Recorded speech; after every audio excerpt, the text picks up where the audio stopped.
For the debate, the member from Oshawa. Thank you very much, Speaker, and I am glad to be able to again take my place in this House and add hopefully some thoughtful comments as we're again debating Bill 75, which is the Queen's Park Restoration Act. And I'm going to take a bit of liberty during this debate to, I'm going to say, focus sort of on the title. I'm going to talk about the restoration side, recognizing, though, that this bill is actually quite specific in what it set out to achieve, and we hope will be successful in achieving the creation of a specific secretariat that will, I'll use the term loosely, oversee the next steps for this legislature in terms of that restoration, rehabilitation of parts of it. But I'm going to focus a bit on the restoration side and what comes after this bill, as I think many members are interested in. I, as the chair of the Procedure and House Affairs Committee, that standing committee, I can't go anywhere without running into someone who has a suggestion about the future of the building, whether that is an accessibility technology that they think, oh, you and the committee need to talk about this. This is something Queen's Park should have. Or if it's something about solar panels and about a sustainable future for the building, or what that looks like. But everyone, I think, is quite interested in the what could be, what should be, or the emotional side, or the, not to diminish when I say sentimental side, but the meaningful aspects that folks want to either see protected or highlighted. It is my privilege to work with the committee on this project and others. I think it's an interesting opportunity for the committee to figure out what its roles and responsibilities are going to be, because it's a significant umbrella when it's Standing Committee on Procedure and House Affairs. Things that have to do with the workings of the space or the precinct properties may come before the committee, which is why we are talking about broadly the restoration. Specifically, this bill came before committee. We didn't have a lot of community interest in this part. And I say that, and I'm not being, like, I think we anticipated we were going to have a long line out the door of people wanting to come to committee to present about this bill. But I think folks watching are maybe more tuned into what will come next. The story of that unfolds of where will this building go, what will future parliamentarians do, once it's decanted. I think decant, pouring off the wine into another space. How will the operations, how will that go? What will it cost? What will it look like? Will it be changed? All of that sort of thing. But the specifics of this bill, with people coming and weighing in, we didn't have a lot of that. The government put forward a few amendments that the committee discussed, and we had briefings, and we have an understanding that there are a few things that we're hearing from the operations side of the building. Those who keep us safe and secure wanted to make sure that there were, I'll use the term accommodations, but factored in when we have a future precinct, an existing precinct, that transition, what that looks like. And all of that, the public sort of, we didn't hear from them, and that's not, like, we didn't have folks signing up for that part of committee. I know, or I would guess that the next part, as the committee continues to undertake the work of the study, is when we're going to have that kind of enthusiastic and invested engagement. So some of the things I'm going to talk about, I think in the first speech that I gave about this, I went through the report, the first interim report, the study of rehabilitation and restoration of the legislative precinct that the committee had done. And if you look through that report, you're going to see a lot of pictures behind the scenes with wiring, technology challenges, the potential for system breakdowns and whatnot, and kind of the nuts and bolts of the space. But there are a lot of things that aren't in those pictures about why this work is going to be undertaken, and it's going to be a big project. We did hear, though, from one group, and I'll share that as I stay focused on Bill 75. It was a brief submitted to our standing committee by Equal Voice, and it's an organization that works to elect more women at all levels of government. And their recommendation to the committee and broadly to the House, they said, we recommend Ontario develop physical spaces that support requirements for hybrid participation and family-friendly considerations to increase the diversity of parliamentary participation. They've said, this is an excellent opportunity for the Ontario Legislature to take full advantage of restoration in a physical and functional sense that promotes inclusivity and full participation. The physical building can impact how work is carried out. We encourage restoration considerations that promote hybrid participation, family-friendly infrastructures, and hybrid proceedings are part of gender-sensitive legislatures, as they recommended. They have said physical modernizations and updates are needed to accommodate family realities of MPPs. Hybrid proceedings and family considerations have the potential to attract more women to politics. And they've given stats and all sorts of, well, I'm not meaning to cut it short, but this is the kind of thing that I think we anticipated at this stage, but we know is going to move forward as the committee continues to do its work, that we're going to hear from people on different issues, and I'll say through different lenses. Among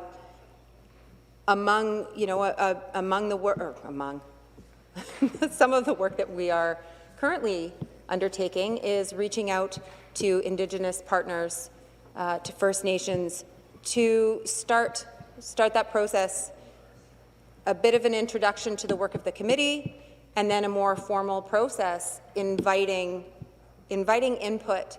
But what I've already heard from some of the calls that I've been making is such an interest in walking these halls, in feeling this space, in touring to actually see what is here. Not behind the scenes in the wiring, but experiencing this building and grounds as is now. Because I think we're going to find with any group that is interested in giving us feedback, they're going to want to know what's already here, and they're going to experience it in a way that I don't, that you might not, Speaker, that others of us don't, and have considerations and have thoughts to share with us. And I think the committee is looking forward to doing the work of gathering that information, maybe making recommendations, maybe reporting it back to this House.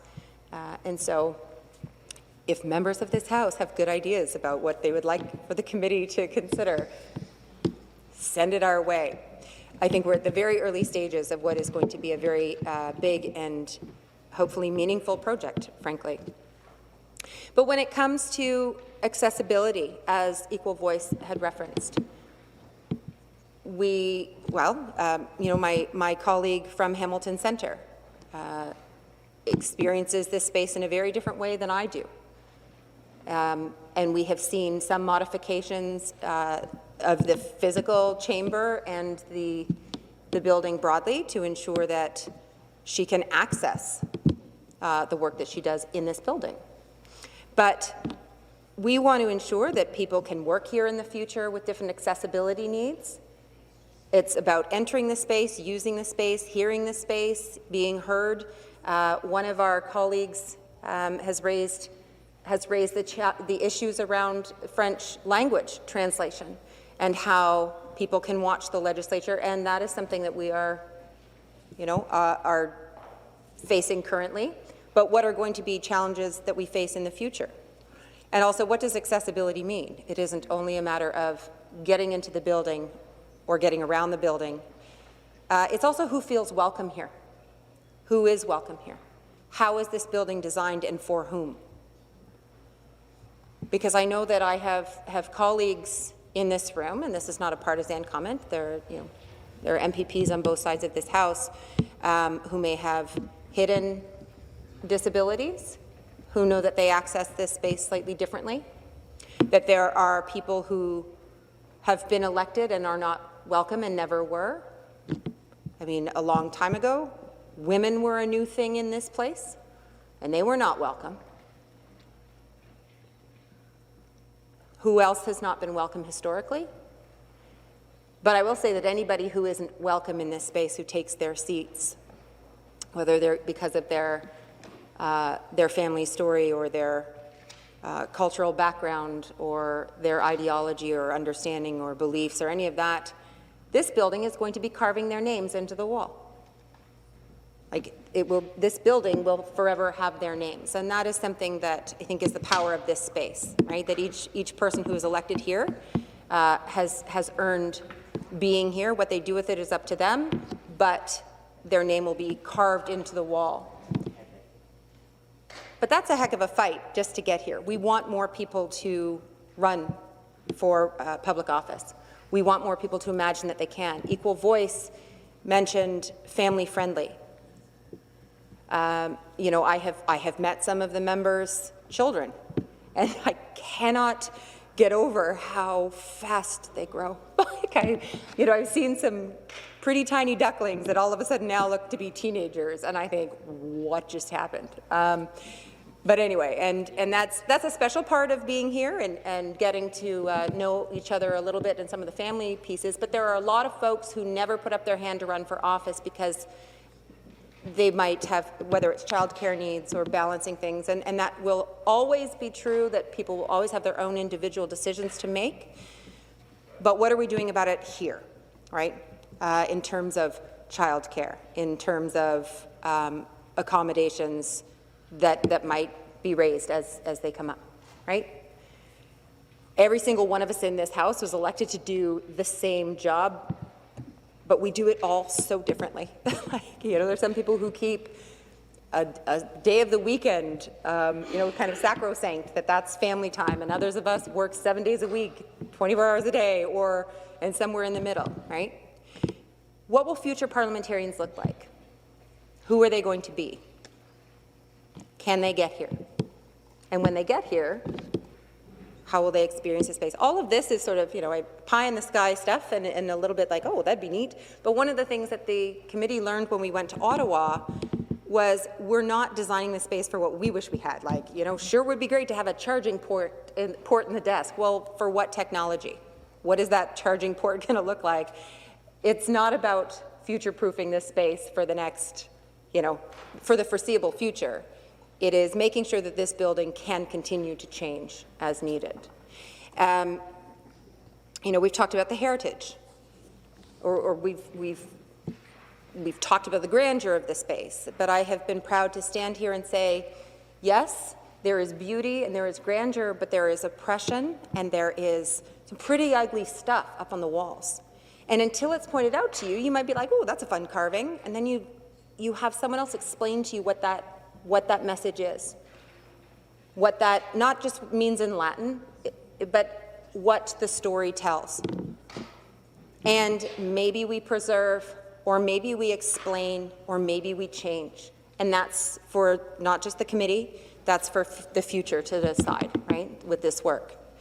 Even walking through the halls, there's some, have you ever done a walking tour of this building, looked at the art? There's some dark stuff up on the walls. And not to say it shouldn't be on the walls, but there are some things that, can we not have an explanation? And we as a building have a significant collection of art that is off-site. And I think that there's an opportunity to show it, or to share it, or to tell the story, or to find it a better home if it's not for us.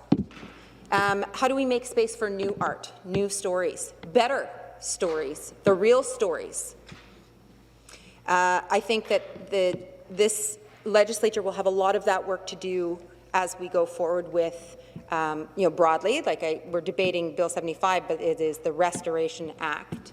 And I think that act of restoration is not just bringing it back to its, former glory, but I would say, and I'm taking liberty because, in the seat of the chair in the committee, I kind of have to not be partisan, whatever, I'm off leash right now, I'm saying what I want. And I want us to realize that it's not just a restoration, it is maybe an opportunity to reimagine. And that I would say that we have a responsibility. We've heard a bit about, and not enough, but we had a question asked earlier about equity, about colonization. We talked about, or briefly mentioned, how we work towards a legislative building that will be experienced more positively in the future. So inviting people to come through, feel this space, make recommendations. I know the committee is looking forward to gathering that information. What is done with it could be 10, 15 years, 20 years down the road. I don't know. But a lot of important work ahead of us, as I would say, as not just as a committee, but as a legislature. So as you're hearing from groups in your community, whether it's the landscape architects were here the other day. We have Queen's Park and the grounds.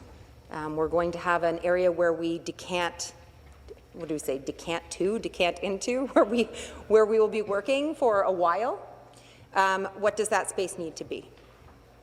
All of this, as you are hearing from people in your communities with ideas, with concerns, we'll find a way to funnel that back so that we do shape this next chapter.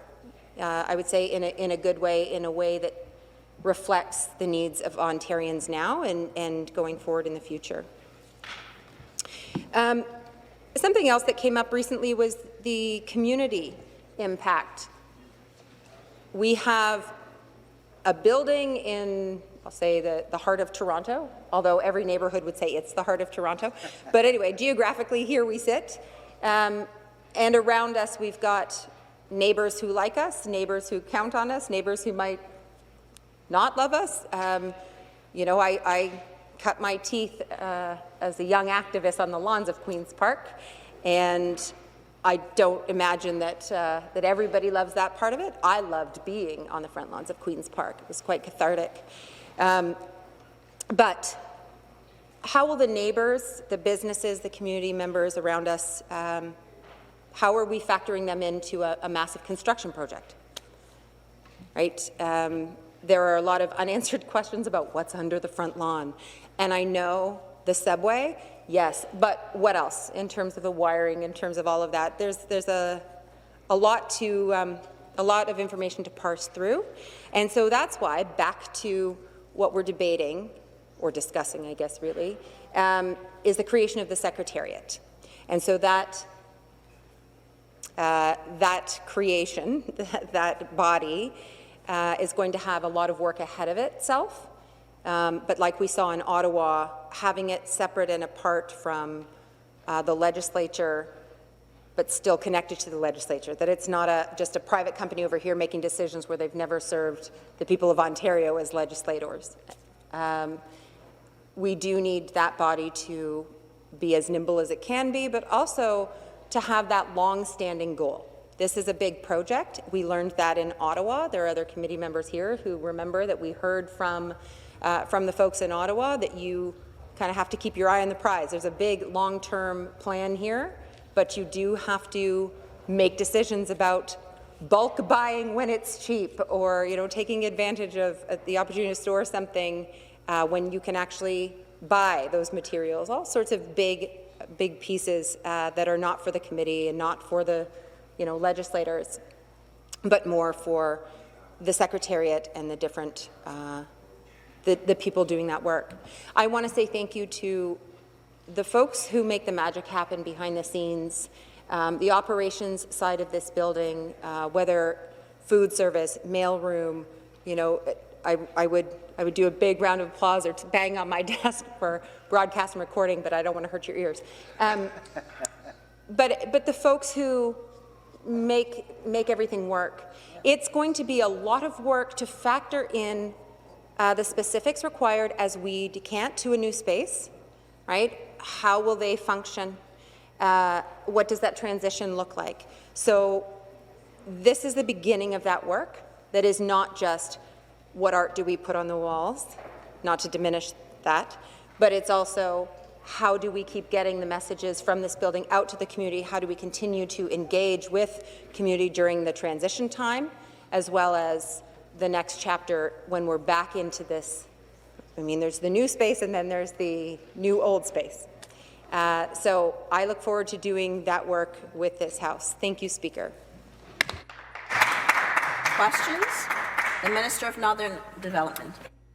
I want to thank the member for her intervention, and in particular, reflecting over the course of time, I was really struck by the access and equity piece, the groups of people, if you will, who haven't had access to this place for one reason or another, and some of them, if not many, just bad stuff. But, you know, as a guy that comes from Kenora, and to her second point about where she's most concerned, what does this look like after? I've actually been thinking about what happens in between. And I know we have to have a precinct here, but to your point about equity and access, I actually live 2 3/4 hours away from the Manitoba legislature than here in Toronto. And I realize that this is the capital city of this province. Question? But during, Madam Speaker, I wondered what the member thought about improving an access and equity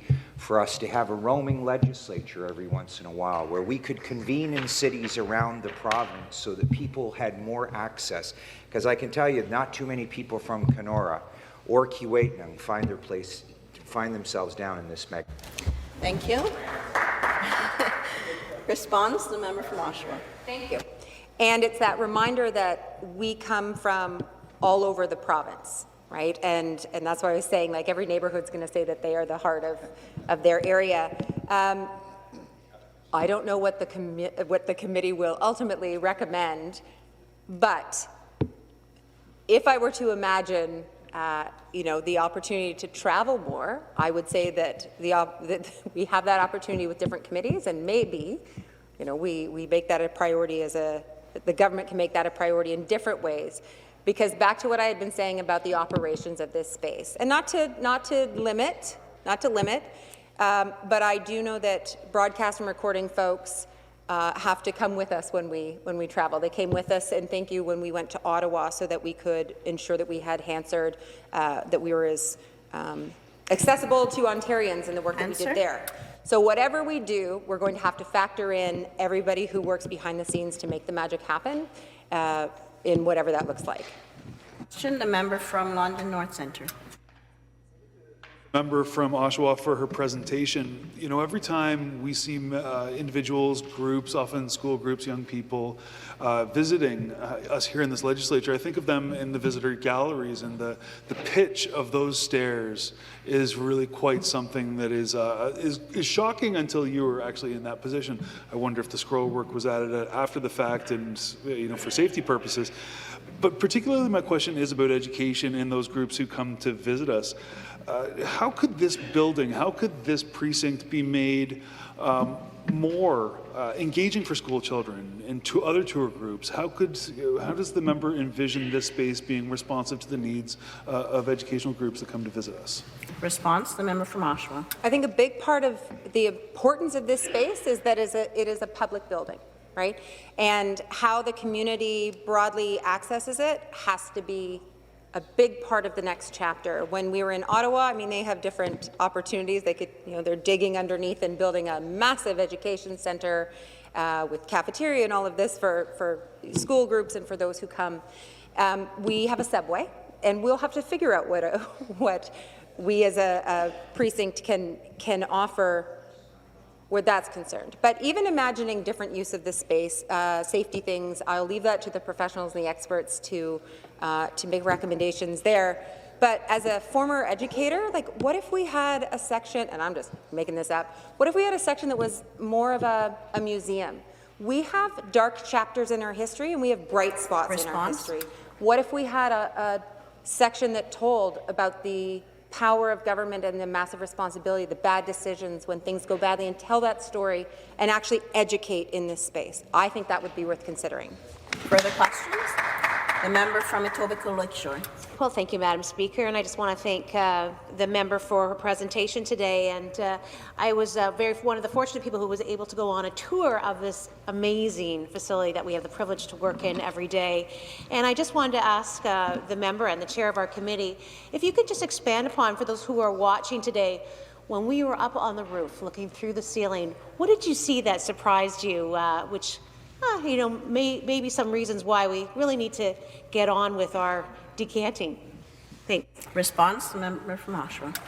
So it's my understanding, and the folks behind the scenes might think, oh, no, that's not what we told you. But when the roof work was done, they were able to put in a new HVAC system, which is not a small thing for a building of this size. Well, once the HVAC system needs any work, to the people who keep things working and running, thank you. But for the big jobs like that, what are we going to do? Take off the roof to move it out? You know, there's a lot of stuff that happens in here that has been patchwork and done really well. Like, I'm standing here feeling safe and secure. However, we do have to plan for that inevitability of things requiring not just repair work, but replacement work. So as we're fine-tuning some of the pieces, there is way bigger stuff behind the walls, in the roof. Really remarkable to know what happens behind the scenes here. Further questions? The member from Thunder Bay, Superior North. Yes, I'm interested to know a little bit about the logistics. So it's an enormous amount of work to plan the future of this building, but also an enormous amount of work to plan where we're going to be in the interim. And I'm wondering about where advice will be coming from in terms of the accessibility of both spaces. I think how often it happens that a space is not accessible because the right people weren't asked. They weren't part of the conversation. I'm thinking of AMO in Ottawa in the fall when the escalators weren't working. You couldn't actually get to the 4th floor. I wonder if you could speak to that. Response, the member from Oshawa.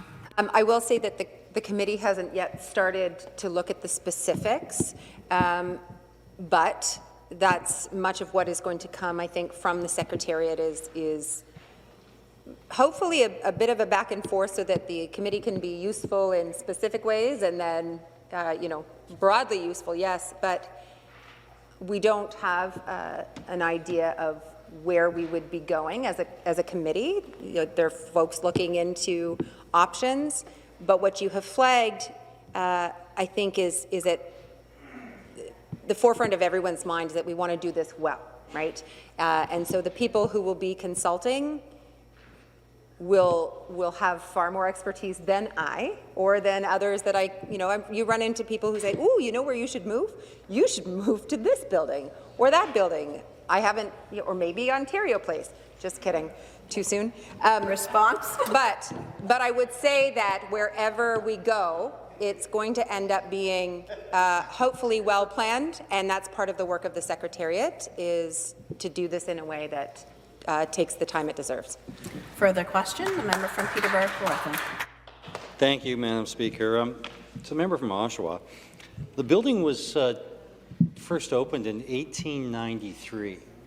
It has served the people of Ontario very, very well. But one of the things that we see in it, and I know it's kind of been talked about already, and some questions asked about it already. When you look at the grandeur of this building, when you look at the style of everything, no one in 1893 took into consideration that there may need to be accommodations made for different people, whether it's mobility challenges, whether it is audio, whether they have challenges with their eyesight. None of that was thought of in 1893 because that's not what the world was thinking of. Has thought been given to making changes so that we are accommodating a lot of other things that weren't considered in 1893? Response, member from Oshawa. What I can say, and for those of you interested in following along, to read the Hansard of what has been unfolding in committee. But I think the committee, and I'll speak for them right now because I think it's stuff that we've all shared, is that we want to do this well and that we don't want to leave out voices that we should be listening to. But this is also about gathering information from those with lived experience, from experts, and really, at this point, it's learning from precinct properties, and they have heard every complaint from all of us, and they have done their best to accommodate that. So what are some of their recommendations for during the transition and the next space, and then the space after that, which would be to come back here.